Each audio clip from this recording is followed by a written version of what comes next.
হে guys, আমি Swarnanka and welcome to the new episode of my channel. তো এখন আমি কথা বলবো হচ্ছে একটা নতুন ওয়েব সিরিজ নিয়ে। এটা আমার কাছে মিনি সিরিজই মনে হয়েছে, তবে এটা যখন ওয়েব সিরিজ বলছে তো ওয়েব সিরিজই বলা যাক। তো এই সিরিজটার নাম হচ্ছে ফ্যামিলি আজকাল সিজন 1। এবং কিছুদিন আগে এই সিরিজটা সোনি লিভে প্রিমিয়ার করেছে।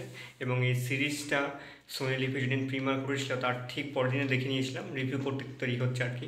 তো এই সিরিজটা পরিচালনা করেছে হচ্ছে পরীক্ষিত যোশী। এবং এই সিরিজে যারা লিড হতে রয়েছে তারা হচ্ছে পূর্বা অরোরা, সোনালী রাজ্যদেব, নীলেশ পান্ডে, আকর্ষণ সিং, প্রখর সিং সহ আরও অনেকে রয়েছে।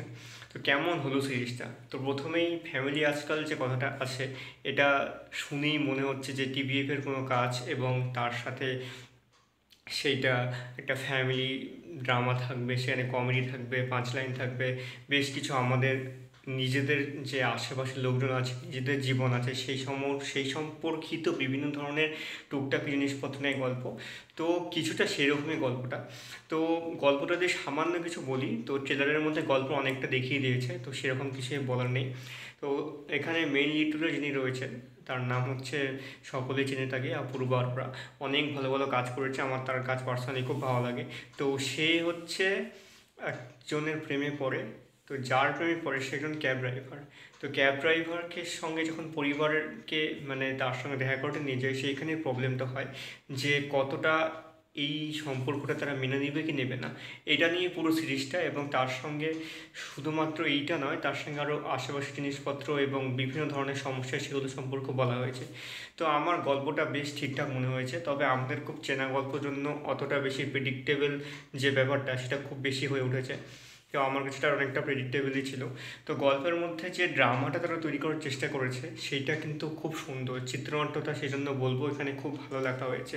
সংলাপগুলো তো যথেষ্ট ভালো ছিল, কিছু কিছু জায়গায় প্রত্যেকের অভিনয় খুব খুব সুন্দর। তারা এত সুন্দর করে একটা ক্যারেক্টারগুলো ফুল আপ করেছে, লেখা হয়েছে এত সুন্দর করে, সেগুলো দেখতে খুব ভালো লাগে। প্রত্যেকটা এপিসোড শেষ হচ্ছিল, তবে এপিসোডগুলো শেষের পর পরের এপিসোডে যাওয়ার জন্য কিছু স্পেশাল ছিল তা নয়, তবে দেখতে খুব সুন্দর লাগছিলো এপিসোডগুলো একটা যে পরপর পরপর চলতেছিল। এটা সিরিজ না করে সিনেমা করলেও হয়তো হতো, তবে এটাকে যেহেতু সিরিজ আকারে করেছে সেহেতু এটা দেখতে একটু অন্যরকম মনে হচ্ছে। এক একটা এপিসোড অনুযায়ী, এক একটা এপিসোডের দ্বারা এক একটা এপিসোডের অংশে এক একটা গল্প রেখেছে, সেগুলো দেখতে বেশ সুন্দর লাগছে।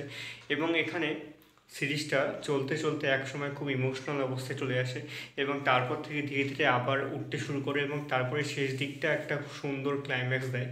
তো অবশ্যই সিরিজটা খুব ভালো। সিরিজটা টেকনিক্যালিও খুব দারুণ, এখানে একটা শর্ট যেগুলো না হয়েছে সেগুলো প্রত্যেকের খুব সুন্দর। পুরো আর্ট ডিরেকশনটা খুব ভালো হয়েছে, ওভারঅল কালার গ্রেড খুব সুন্দর। তো সিরিজটা আমার কাছে একটা সুন্দর একটা ওয়ান টাইম ওয়াচ সিরিজ অবশ্যই বলা যায়। তবে এই ধরনের চেনা গল্পের উপর টিভিএফ এর আগে অনেক কিছু বানিয়েছে, এবং এরকম কাজ আমরা অনেক দেখেছি, সেই জন্য গল্পটা আমার কাছে মনে হয় একটু অন্যরকম করে দেখানো যেত। তবে সিরিজটা কিন্তু মানে সুন্দর সাবলীল এরকম টাইপের আমার মনে হয়েছে। তো ওভারঅল আমি যদি এই সিরিজটাকে র্যাঙ্ক মানে রেট করতে যাই তাহলে দিব 7/10। যদি আপনারা দেখে থাকেন অবশ্যই জানাবেন কেমন লেগেছে, আর আমার এই ভিডিওটা ভালো লেগে থাকলে অবশ্যই লাইক, কমেন্ট, শেয়ার এবং সাবস্ক্রাইব করে দিও। সকলকে ধন্যবাদ, আবার দেখা হবে পরের ভিডিওতে।